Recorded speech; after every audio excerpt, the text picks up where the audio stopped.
Tu voudrais débuter les animés mais tu ne sais pas par où et par quoi commencer?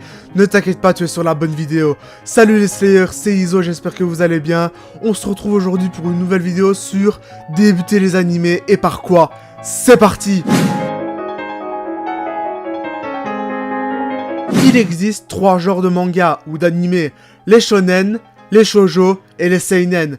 Mais lequel choisir? Ben, ça dépend d'où en fait, ça dépend de ce que vous aimez, de ce que vous regardez, de ce que vous lisez aussi, de quel genre, voilà quoi. Et il existe des sous-catégories, genre les yaoi, les yuri et les hentai. Je ferai pas la définition, vous avez qu'à aller chercher.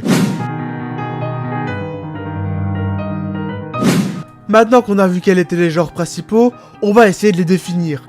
Les shonen sont adressés à un public adolescent ou jeune. Oui, adolescent ou jeune. On va retrouver dans les shonen Senseiya, Dragon Ball, One Piece, Naruto, Bleach, AQ, tous les plus gros mangas à succès. Dans les seinen, on va retrouver tout ce qui est plus pour un public mature et plus adulte. Donc on va retrouver Berserk, oui, Hokuto no Ken et Baki. Je ne connais que ces trois-là, oui, je sais.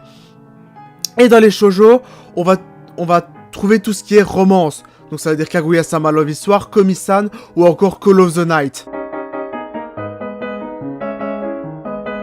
J'espère que je vous ai pas trop perdu parce que oui, quand on débute c'est un peu compliqué de s'y retrouver. Mais je vais vous recommander 2 animés. Le premier, ah oui, j'ai oublié de préciser, c'est des animés courts, saisonniers. Les deux animés que je vous recommande sont terminés, oui, terminés. Et le premier animé c'est Mob Psycho 100. C'est un animé où tu te poses chill pépère devant ton canapé ou ton ordi. Et les caras sont cool, les openings sont cool aussi. Certes, les caras sont moches, mais je trouve que... Enfin, moches non, mais ils sont bizarres. Et je trouve que ça, en fait, ça harmonise le tout. Le deuxième animé, c'est FMAB. Alors, pourquoi je dis que c'est... Alors oui, je vais le dire. C'est une exception. C'est une exception... Parce que, bah, en fait, l'animé ne fait pas 24 épisodes, mais il en fait 56. Alors, pourquoi c'est un animé que je vous conseille? C'est parce qu'en fait, ça te fait réfléchir.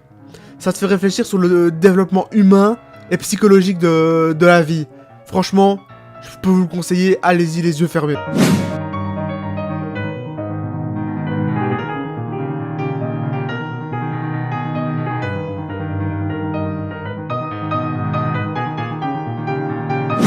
Maintenant que je vous ai recommandé mes 2 animés, ben où en regarder?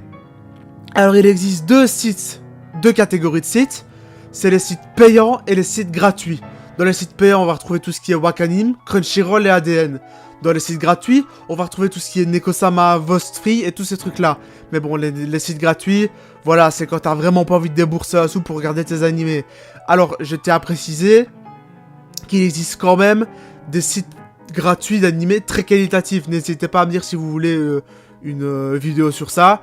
Je me ferai encore genre de vous les présenter. Voilà, on arrive à la fin de cette vidéo. J'espère qu'elle vous aura plu. J'espère qu'elle vous aura aussi donné envie de regarder des mangas. Lire des mangas et des animés. Même si cette vidéo s'adressait plus aux animés. N'hésitez pas à me dire ce que vous en avez pensé en commentaire, à aimer, à partager. C'était Iso. Ciao les Slayers!